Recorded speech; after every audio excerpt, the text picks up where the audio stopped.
так говорить, це точно неправда. Але робиться дуже багато зусиль. Перш за все, робляться зусилля з нашого боку, з боку Сполучених Штатів Америки. Подобається це комусь чи не подобається, але цей рух є. Він насправді існує, і ми насправді просуваємось. Чи зможемо ми досягти успіху в найближчій перспективі чи ні, також багато в чому залежить від Російської Федерації. Ви розумієте, з ким ми маємо справу, не думаю, що треба якісь зайві слова в цьому питанні. Підсумовуючи, скажімо так, це вступне слово, кажу прямо, ми рухаємось. І стриманий оптимізм – це той термін, який би я використав для чіткого окреслення даної ситуації. Дякую. Thank you, Mr. Budanov. Minister Valtonen, if there's any country apart from Ukraine that understands, I guess, Russia and Russia's history of aggression, I would argue it's probably Finland. And we've seen many meetings in recent weeks of European leaders to discuss the conflict in Ukraine and where we're headed. What's your best guess for where we end up and what that will mean for Europe? Where do you think this conflict pauses? Well, thank you for the introduction, but the only thing I have to correct is that, yes, we do have, unfortunately, quite some experience with Russia and Russian aggression over the course of the past, not only decades, but years, hundreds of years. But I still don't understand Russia, and I certainly don't sympathize with the imperialistic ambitions of that country that's apparently still is ongoing. Now, we would hope for peace, but for a peace to last, it needs to be just, it needs to be genuine. Unfortunately, we haven't seen any concessions on the side of Russia to reach a proper peace deal in Ukraine. And let's face it, it was Russia almost 4 years ago who started the invasion in the first place. And it could be Russia yesterday, today, tomorrow to decide that there's no war. What we need to do now collectively is that we increase the pressure on Russia, because we do see that that country is in economic decline and will be so also long into the future. They won't have any strategic benefit over the course of the coming years. The only thing is, of course, that they are apparently willing to lose their last man and use their final ruble on the war of aggression. But we can't allow that to happen, and I think as the free world, we need to stay the course and keep on supporting Ukraine, ramp up the pressure on Russia, and third, and this I'm taking home to Europe in general, we should be massively now investing in our defense and deterrence. And I think the decisions made last summer in The Hague were exactly the right ones, and certainly also something which Finland has been driving for many, many years since we have taken our defense and deterrence very seriously, always. Thank you, Minister. Minister Anand, could I ask you, Canada is a member of NATO. Canada is one of the closest neighbours to the United States, obviously. How involved do you think NATO is at this point in the negotiations, in the plans to end this conflict, or is it really just in the hands of the President of the United States? Well, I guess I will, first of all, thank you for having me here, and hello, everyone. And obviously, I'm very happy that we're having a panel about Ukraine to discuss Ukraine, because, as you suggested, the attention is being diverted away from the potential ceasefire that has been on the table, and the very point, and I want to underline this, that there should be nothing about Ukraine without Ukraine. This is fundamentally important as we consider the 20-point peace plan, as we discuss the security guarantees and the efforts of the coalition of the willing. The fundamental principle of territorial integrity and sovereignty of states is what Canada believes to be the driver of the negotiations and the outcome. Again, nothing about Ukraine without Ukraine. And Canada has a distinct relationship with Ukraine, not just as a NATO member, not as the neighbor of the United States, but a distinct relationship with Ukraine. We have, outside of Russia, the largest population of Ukrainians outside of Ukraine.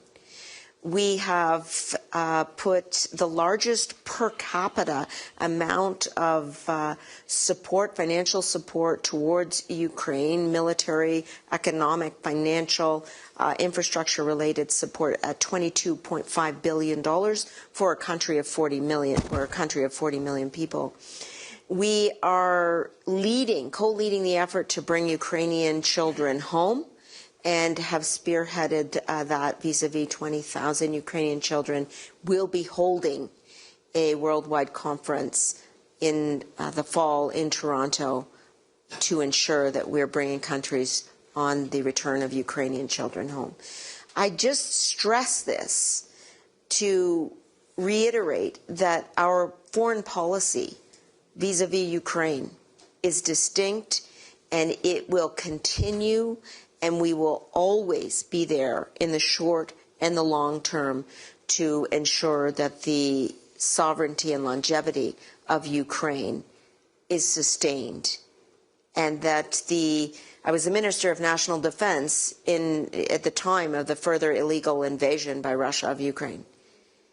I saw from that perspective the incursions into the Donbass and the fall of Ukrainian soldiers unjustifiably. How can we now, the question is, how can we, in the coalition of the willing, in the sense of NATO allies, continue the work that we need to do, which is support Ukraine, ensure those security guarantees are in place, and ensure that Ukraine has the future that its people deserve.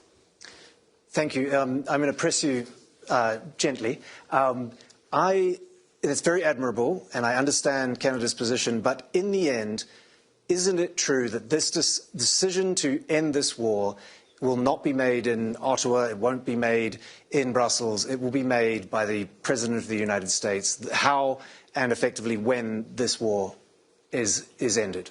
Well, with great respect, if one really adheres to the principle of territorial integrity and state sovereignty, those very principles upon which the international legal order is based, then one must admit that unless Ukraine is at the table, that the resolution would not be just. And I think that is an excellent point, and I think that is what we are facing right now, is perhaps a lack of respect for those exact principles that you're discussing. Senator, I'd like to turn to you. I notice you're wearing a pin. Could you tell us about the pin that you're wearing? Well, as importantly, I'm wearing colors of Ukraine. That's true. And that's intentional. It wasn't accidental. I brought this from the United States for this purpose. So I was in Denmark before I arrived here for 2 days. And I guess you're not in Greenland. I'm sorry? You didn't go to Nuuk? Not yet. But to really indicate that I and a number of other members have made it very clear that the way that we're going about projecting power in the Arctic is costly, divisive, and unnecessary. We'll have a different panel discussion about that. But with respect to Ukraine, I completely agree with the minister.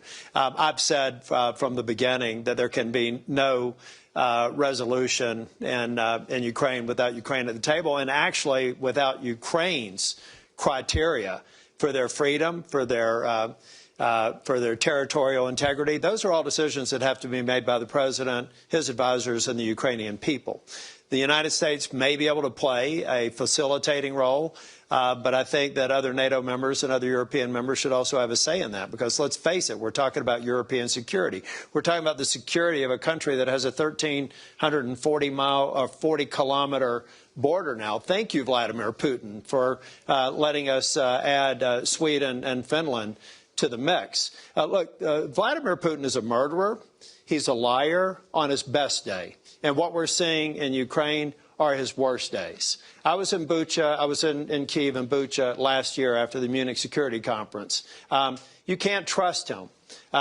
We have to have, beyond Ukraine and the United States, we also have to have eyes on it from NATO allies, particularly those in the area, to make sure that we have a lasting and fair peace. But I think we have to look at everything that Vladimir Putin says and run it through a truth filter, because he simply can't be trusted. So this agreement has to be very specific, and there have to be consequences for violating it.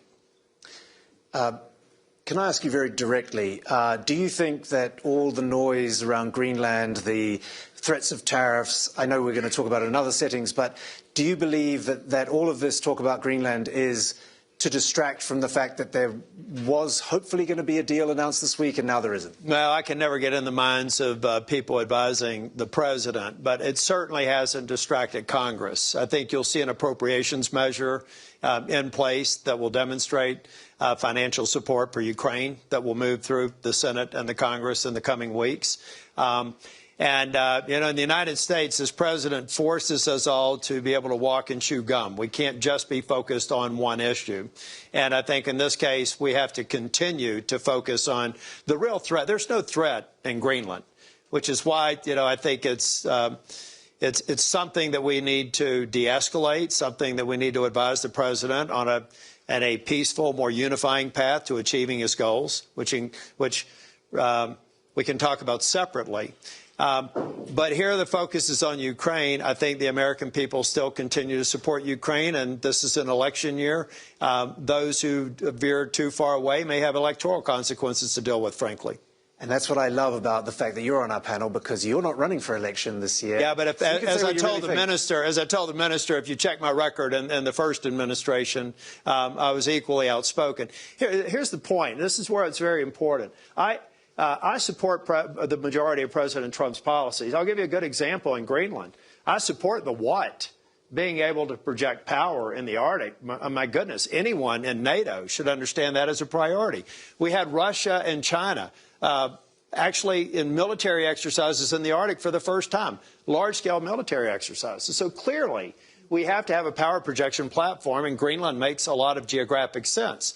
But you're talking about a territory that has offered for $1 one of their military bases. At the height of our relationship with Greenland and Denmark, we had 17 military operations there. We have one today. For anyone to suggest that in order for us to be present in Greenland and project power, that it requires some financial transaction, which incidentally, as a fiscal conservative, would be more costly than we need to achieve the president's aim. And I think over time, hopefully, we will get the president to recognize that and have the policy that's commensurate with that. I suppose the argument is that in a world where China, with Russia as a somewhat client state, rising in its power, if the United States does not own that territory, that they could get very severe and serious pushback from a Europe that is wavering between the United States and a very, very powerful China. Anyway, that's... yeah, but again, if I can, just briefly, please weigh in as well. A part of what we have to, a part of the reason that we're here is President Trump's justifiable frustration with some of our brothers and sisters in NATO who came far short of their investment in our mutual defense over the last 20 years. I've been the Republican leader of the Senate NATO Observer Group for 20 years. Collectively, $2 trillion with a T has not been spent to achieve the minimum that our colleagues should have in NATO. Can you imagine what deterrent effect there would have been if every member of NATO had actually invested the $2 trillion over 20 years? What would that have done for modernization? what would that have done for the industrial base? So I think a part of the president's frustration, and no one can doubt that everyone paying up to the minimum now and now achieving 5% limits, anyone credit anyone other than Donald Trump's not been following current events. Every past president in this century attempted to do it, and they didn't. So I think he's frustrated by that. But that frustration should not transcend into the current policy posture with respect to Greenland. I think we have to de-escalate it, but I hope that this is an important lesson learned by those of us who care about NATO and believe it's the most consequential and important treaty in the history of man. Let's make sure that we don't drift again or we put ourselves in the same sort of vulnerable position that we find ourselves today. Could I just emphasize the importance of focusing on Ukraine, which is what this panel is about? We have heard from someone from the president's office, in fact, the president of Ukraine's office, Zelensky's office, about the importance of security guarantees and the importance of Ukraine deciding its own sovereign future. And I think the onus is on us to ensure that we are supporting Ukraine as it enters, yet another year. We're almost 4 years on since the further illegal invasion. And we need to seek a resolution, and we need to ensure that Ukraine's at the table in that process. So the real question, if this is truly a panel about Ukraine, the real question is how we can support this process. I agree with you. We don't hold the levers to ensure that a ceasefire occurs ourselves. But that doesn't mean that we withdraw and do nothing.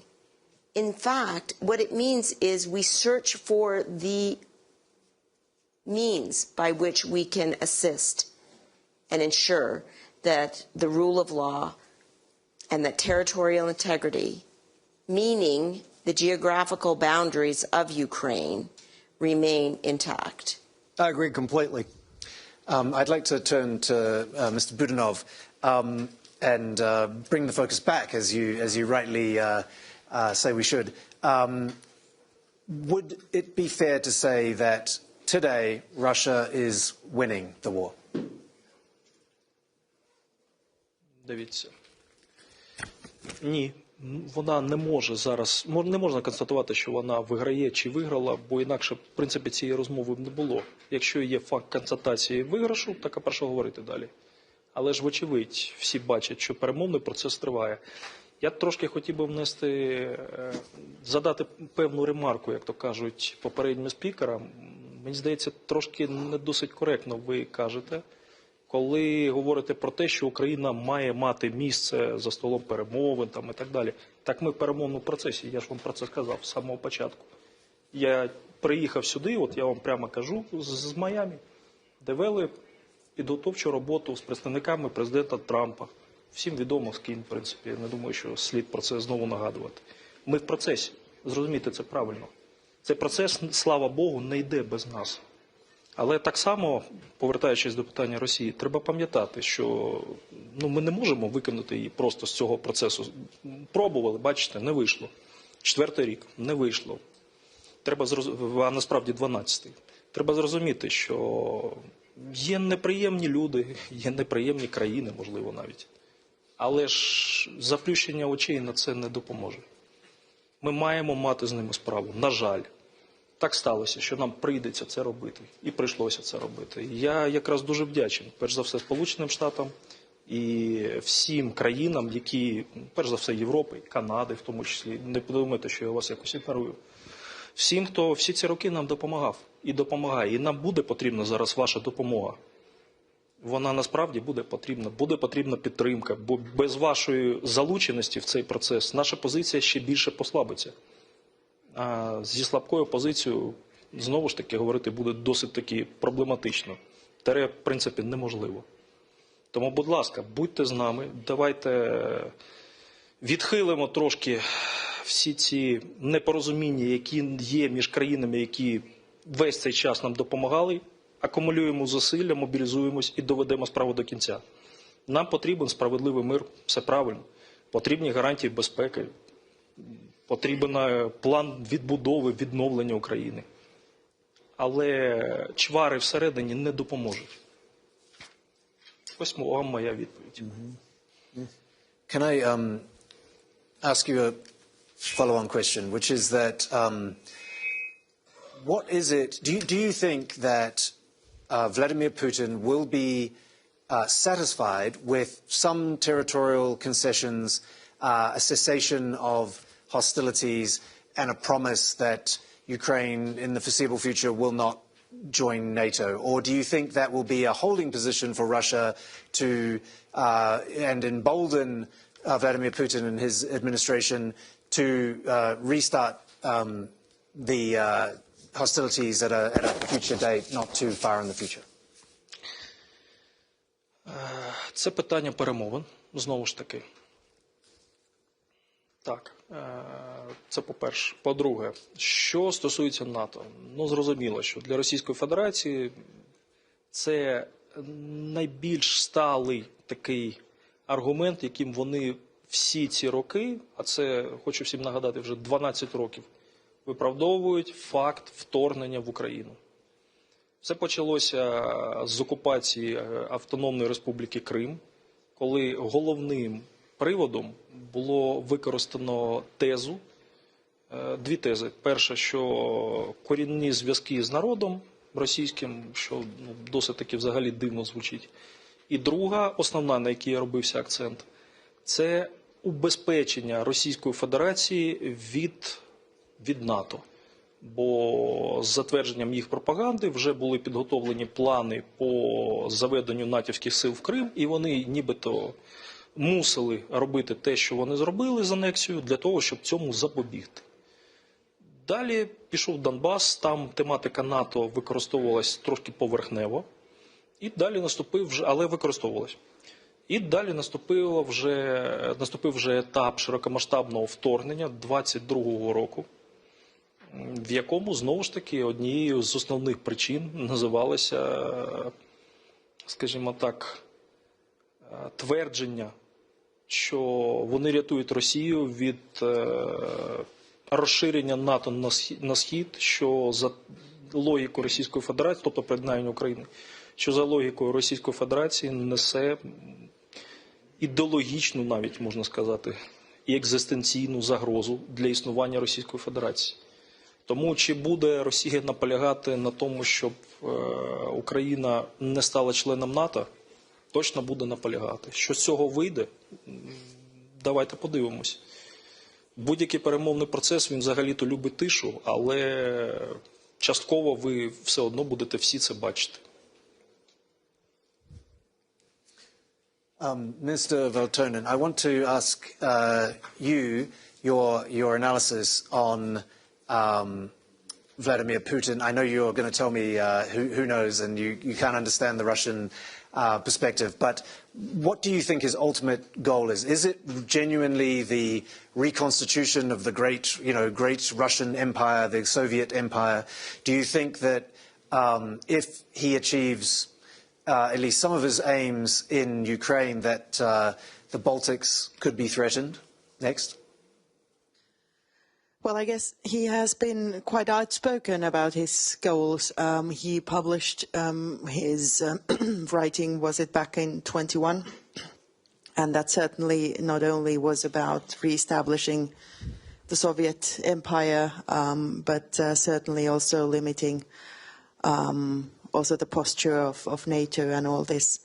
But I have to say, because Russians typically use this narrative of NATO being a threat to them, which obviously is completely bollocks. Technical term. Yes.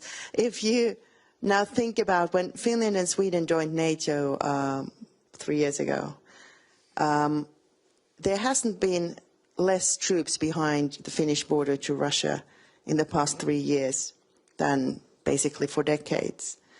If NATO was such a massive threat, why have the troops in Ukraine? Why not bring them back to the border? So, of course, that is simply a narrative that Russia has been pushing to justify this and that. that they operate, which is fully against the UN Charter. And what comes to the previous discussion, I actually do agree both with Senator Tillis and Minister Anand in this. Well, yes, we need a just peace for Ukraine, but at the same time, we need to be fortifying NATO. And that is because I'm not seeing the threat of Russia going away with any peace deal, especially if it's not a good peace deal. The Russian threat probably will be there for, I don't know, for the foreseeable future, and it will be affecting the entire transatlantic alliance. We do see the Russian threat certainly from the Arctic. They are active in Africa, and of course they are active where, you know, they have the possibility and the interest to do so. But together, if we invest decisively into our defense and deterrence, then certainly there's nothing that can keep us from winning. And also, finally, on the question whether Russia was winning on Ukraine, certainly no. I mean, if you were winning, you wouldn't be abducting children or having people freeze in their apartments when it's minus 15 outside. They are certainly not winning, and I think Ukrainians have all the right, not just to assume that they will have the freedom that they have been fighting for, but that will come. I'm more than certain about it. I've been having some interesting discussions here in Davos last couple of days, and one of the arguments I've heard is that NATO is done, NATO is over, and that we are seeing the just dissolution of this, as you say, very important treaty that has lasted since, you know, for a long time, and that we're seeing the birth of something new. Maybe call it a board of peace, call it what you like. But how much do you think that argument rings true to any of you on the panel? So. Well, Canada is a founding member of NATO, and maybe I'll just start, and I'm sure others have valuable things to say. I will admit there is no doubt that NATO is facing challenges now as it seeks to ensure that there's unity in NATO, as well as the concept of collective defense and deterrence is actually effective in practice. That doesn't mean that NATO dissolves. It means that NATO rises to the challenge to meet the moment. And I have been continuously pressing the point that NATO, as the North Atlantic Treaty Organization, needs to not only have a focus on the eastern flank of Europe, but also on the northern and western flanks, because as we all agree, the threat from Russia in the Arctic and beyond is undeniable. And if NATO is going to meet this moment, it needs also to develop the strategy to do so. And that's what my conversations with the Nordic Five and Mark Rutte, the Secretary General, have been about. What is the strategy to meet the moment? NATO needs that strategy. Feel free to weigh in on this topic of NATO defunct or not. I'm going to throw another question in there, and I'm going to address it to you, Mr. Budanov. How important, from your perspective, is the role of China? Because if you listen to the US administration, but if you also look at the facts, I've talked to the heads of several Western intelligence agencies who say that if China was not supporting Russia today with technological, military, logistical support, Russia would not have been able to continue to fight up until this point. So how important, from your perspective, and others can weigh in, is the role of China in this conflict? Дякую вам за це питання. Питання ваше, знаєте, воно більше філософське, насправді. Як зараз, в 26-му році, відповісти на питання, так, а як би все відбувалося, якщо б Китая там не було? Чи якби його роль була абсолютно інакша? Я думаю, ви з цим твердженням погодитесь. Значить, тепер стосовно, скажімо так, реальної ролі Китаю у всьому цьому процесі. Я буду приводити просто, мабуть, перелік прикладів, і кожен нехай робить з цього свій висновок.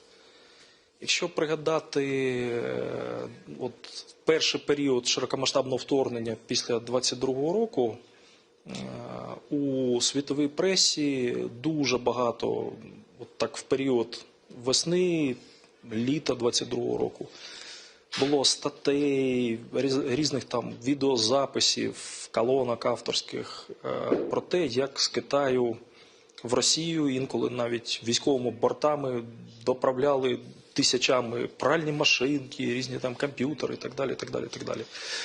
Це все відбувалося, вибачте, через те, що різко з'явилась критична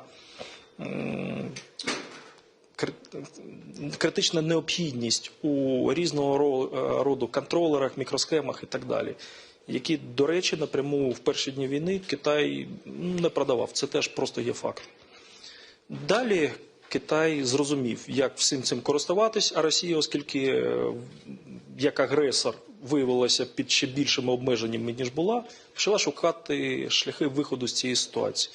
Цілком очевидно, що вона через бізнес-канали при, скажімо так, мовчазній згоді зверху знайшла надійного партнера для того, щоб мати надійні канали постачання. Перш за все електроніки, компонентів електроніки, потім пішли верстати, потім пішли різні матеріали, з яких робляться ті чи інші елементи озброєнь і так далі, і так далі. Тобто ця кооперація посилювалася. Росія за це платила величезні кошти, набагато більші, ніж будь-яка країна за такі товари до того платила, але в них не було, в принципі, іншого варіанту. Далі Китай почав користуватися цією ситуацією, чи можна звинувачувати її в цьому. Знову ж таки, питання філософське.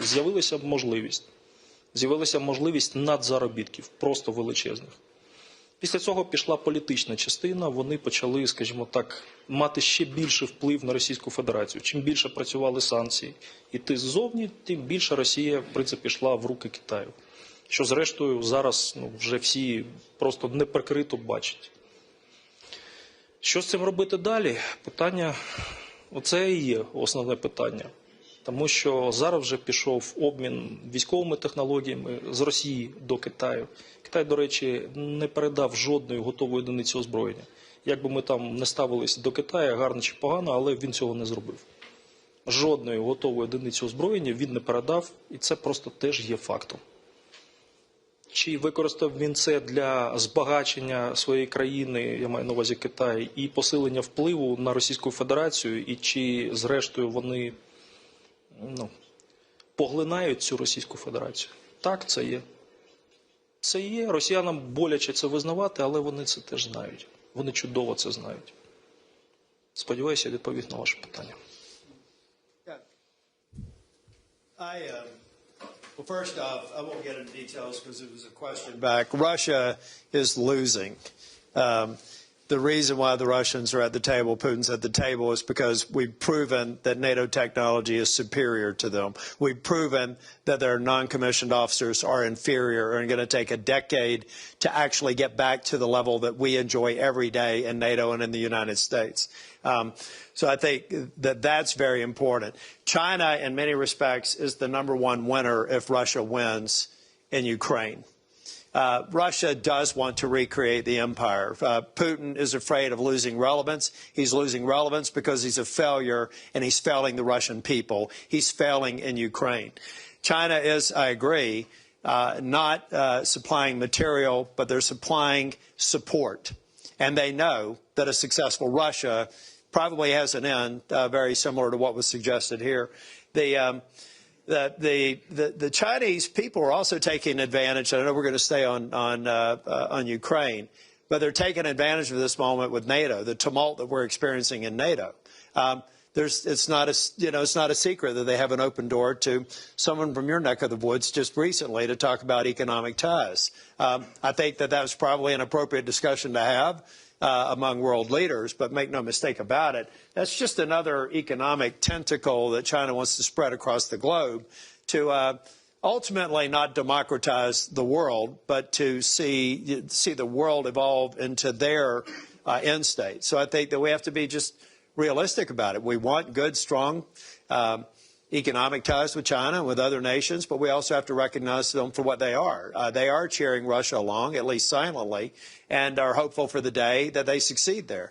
And success in Ukraine immediately threatens Moldova, the Balkans, and we know the game plan. This is fairly straightforward. I'm going to be traveling to Moldova after the Munich Security Conference. We have National Guardsmen there. We have a relationship with Moldova. Thank God they won the elections there. Russia tried to do everything else through hybrid warfare that's occurring across the globe. They did everything they could. It's a very positive sign that the Moldovan people got what they wanted out of their election, but make no mistake about it, Russia's malign influence, with China being a cheerleader, is an everyday occurrence since February of 2022. I want to give the audience a chance to ask a question. Maybe I'll go to the very back to you, ma'am. Thank you. Can you hear me? Yeah. Great. I'm from Ukraine, the only one Ukrainian representing global shapers here. Davos 30. I have the question, first of all, thank you for being so supportive. Thank you for saying with Ukraine. That's something we need very much. But the question is about how or what should Ukrainians, I don't know, Office of the President, youth, community, NGOs still do to mobilize this international support? I mean, to reach real fair peace, because I'm, of course, questioning if this might be a real one. I'm sorry for being a bit critical. Okay. I wish it would be. So the question is, how should NGOs, how could in terms of reaching real fair peace? Okay. Would you like to answer? No, in general, in the panel, I would say from the international community. Okay. Do you have any suggestion?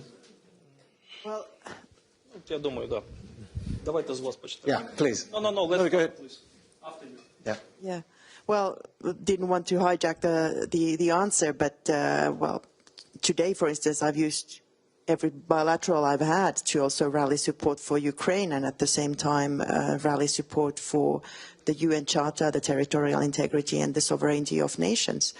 And I think, depending a little bit how you put it with the partner across the globe you discuss it with, I think it's very easy to find friends for exactly these two principles. And even if you add the freedom of people or human rights, that's of course not interpreted the same way everywhere around the world. That's certainly that we should be doing. But unfortunately, we have seen that over the course of the past 4 years, and Russia is really making use of this, since global attention has shifted to so many other places too, away from Ukraine, then perhaps that has taken something away from the sort of the feeling of urgency to help Ukraine. Whereas, again, we saw last night with the strikes in so many cities across Ukraine. I mean, the need is there now. So I think it's an obligation not just to Ukraine, but to the global community to rally support.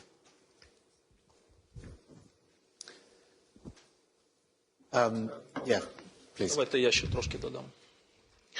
Дивіться, якщо ми виходимо з того, що ми, як цивілізована країна, Україна все ж таки точно є цивілізованою державою, живемо в парадигмі людиноцентричній, де життя, свобода і так далі, людини ставляться понад усе, а далі вже йде все підпорядковано цьому, то тоді стає зрозуміло. Все, про що ви, в принципі, в вашому запиті є сама відповідь. Ви представниця громадянського суспільства. От ви ставите питання, як можна допомогти там, і так далі, і так далі. Так допомагайте, будь ласка. Наша громада, мається на увазі українська, вона існує в кожній державі світу. Я, як колишній керівник розвідки, можу вас просто закидати цифрами по різних країнах, але, думаю, ви самі це чудово знаєте. Будь ласка, працюйте разом з ними, об'єднуйте їх. Україні потрібна допомога. Це ж ні для кого не секрет. Україні потрібна допомога абсолютно в всіх сферах. Починаючи від, вибачте, донатів на озброєння, на війну і на допомогу пораненим і людям, які втратили все в цій війні. Завершуючи, може це трошки некрасиво звучить, але впливом громад через тих людей, які вже давно асимілювалися на політиків в тих країнах, де вони живуть. І це разом допоможе.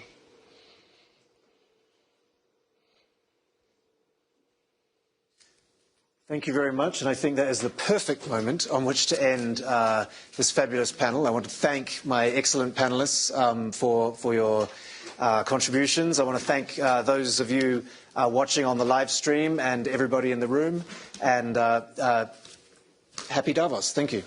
Thank you so much. Thank you.